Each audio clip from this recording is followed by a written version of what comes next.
Hi, I'm Heather with WTI. I'm a super low maintenance girl, but I also like to look nice, and I found something that suits my personality just great. They're called threader earrings. Never heard of them before, and now I'm obsessed with them. Check these out. Beautiful gold color, really easy to slide right in and have a nice elegant look that's effortless and takes no time at all. It's exactly what I've always wanted in an earring. You don't have to worry about the backs falling off or them getting lost, and they're really pretty. It's just a nice little peekaboo behind my hair.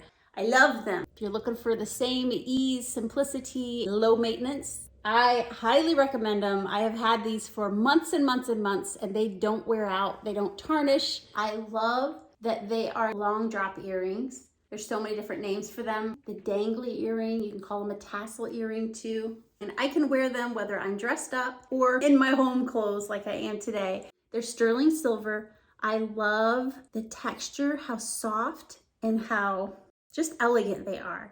Beautiful on every occasion. I do love that you can also pull these all the way through for a look.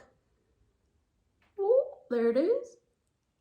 Like this, so that if you want a nice long dangly earring, you have that as well. They add just a little bit of dressiness without me having to really dress up or spend any time on it, and that's right up my alley. And they are my fallback multiple times a week because they're just that simple and that beautiful. That's my point of view.